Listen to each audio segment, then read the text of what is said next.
well, Chris Hammond has come up with a great suggestion about champions. Chris is from Full Circle Arts. Would you like to say a bit about your organisation? Yeah, I'm from Full Circle Arts, and we're a disabled-led inclusive arts company. In that all our management and our board are disabled people. Well, I'll get on with the questions so I don't ramble, because I've got loads to add to what has previously gone, but that's me. So anyway, I'll just read it out, which is, does or could the BBC offer a named contact, call it a champion or a mentor, who could advocate within departments on our stories? We often have good human interest stories to tell, but we need help negotiating the press release files and a maze of reporters and journalists so that we can get the story at the right place at the right time. It seems to me very often, because you can try and put the story out there, but if it's not something that the BBC are focusing on, like you just said about Alf Morris, now that story, if we know that something like that is going ahead, there's loads we can add around that, and I did see the series, and it is good, but it seems there's a sort of misconnect in getting things at the right place and the right time, and in a huge organisation and a huge bureaucracy like the BBC. It's having some of those local connections for us to be able to...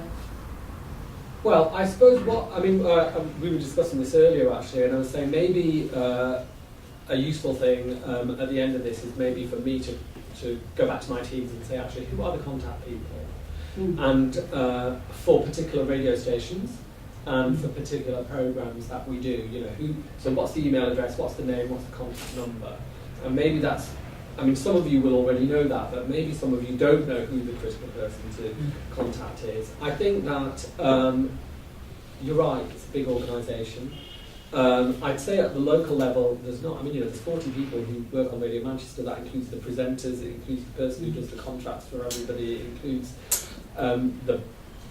every journalist, and that's 40 people presenting and producing a 24-hour radio station, including all the sports coverage we do, and the rest of it. So actually, it's not a lot of people, and it's once you're in, it's easier. But I think I understand what you're saying. You can feel like an exclusive club and very difficult to kind of penetrate that outer shell. What I'd say is, actually, I can help by maybe getting everybody a set of names and contact details and email addresses.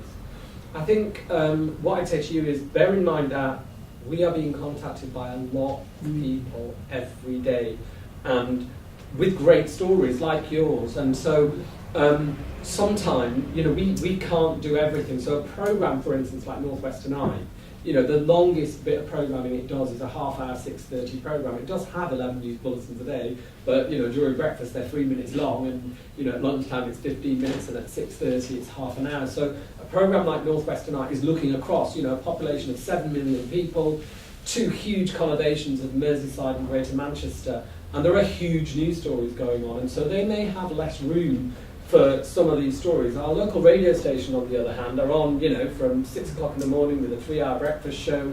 They have, lunchtime phone-ins. They have lifestyle and, human interest stories all through the day. So local radio may be a much better place for these kinds of stories. Yeah, I agree with all that on the news front and so on. I'm sort of talking beyond that. We were talking about representation earlier. So, for instance, you were talking earlier about learning disabled people.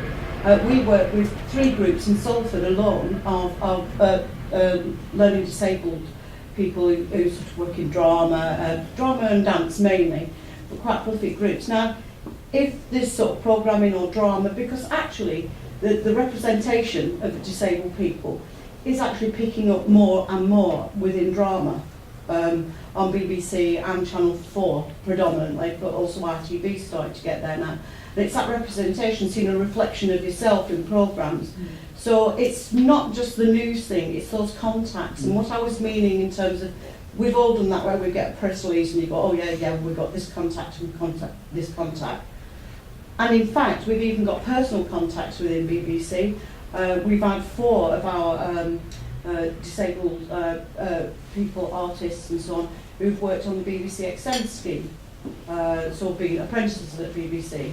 And that's part of, you know, I mean, that's obviously we run that scheme as well, and that's, people who don't know it, it's a scheme that's partly funded by the BBC but partly government funded, that helps people with disabilities to do a 6-month sort of attachment with, you know, 6-month work experience basically with us in different departments, and that's one of the ways.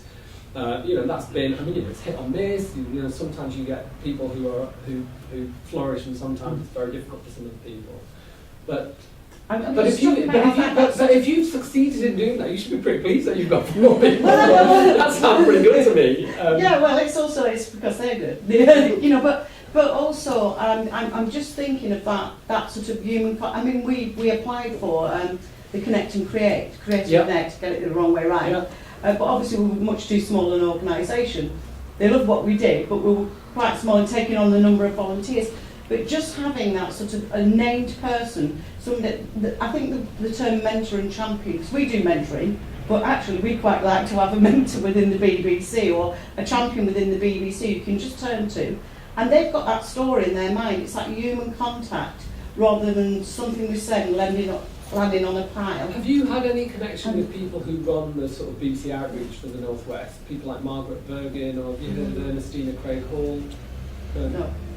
Because I mean, you know, we do lots of bits of outreach. I mean, you know, I just got an email today that said, do you want to volunteer to help a young person develop their own website? You know, these emails are sent to our staff every day, and we get really good take-up as well. You know, there is a big encouragement of staff members, and actually for some people you don't have to encourage them. They want to get involved in where they live. They want, you know, they want to be part of their wider community, and so we're pushing at an open door. For the rest of the staff, it's about saying, actually, did you know you could do this stuff? So, you know, that can be anything from, you know, a person with learning disability to, you know, a person who wants to, or a company who wants to design a website for, you know, whatever reason it may be. And so there's formal and informal ways that we do stuff. I mean, Extend is obviously a very formal thing, and then there's the informal process where Connect and Create, basically, they're the ones they talk to loads of different charities in the North West, and every week they send an email out and say, do you want to make a film for, you know, this organisation? And, you know, I'm still not sure. I mean, it sounds like you want me to get an advocate for your organisation. Well, just a contact doesn't matter. I just often think, well, not just my organisation. Mm-hmm. I think that sort of roots in the community, because you're going to have a lot of staff who are moving up from London, either willingly or unwillingly, and those roots in community. You said it yourself earlier when you were talking about the Lord Morris story, and you were saying, oh, and we looked for someone we knew who would. And it's that sort of contact, it's that story in someone's head. So even if it's only something that person within BBC, the volunteer, you know, when things are going right, rather than it just being, do you want to make a film? It might just be somebody who has contact with an organisation 2 or 3 times a year, just to keep it in their head. Then when the story comes up, they think, I know, we could get in touch with Venture Arts or, you know, X Group or like, that sort of thing. I'm talking about connection. No, I hear what you're saying, and you know that. I mean, it may be something I take away and have a little think about and discuss with, you know, either my management team or actually even more than that with. Actually, I've just noticed Margaret's here with, you know, with the BBC outreach team. Oh, that's good. I'll just write Margaret's name down. You know, because you know, maybe there's a way that we can actually have a group of people that we know are doing this work that we can naturally, actually, rather than picking the one we happen to know, to send a note out to everyone and say, any suggestions. So we're picking from a wider pool than the ones that we happen to know because of the work, because of the ones we've come into contact with. I think you can perpetuate that. I hear what you're saying. You know, if you've been used to working with a particular group and you want a particular kind of thing, you go back to them because you know they were good. Sure. You know, and actually, you know, we need to do better than that, don't we? Yeah.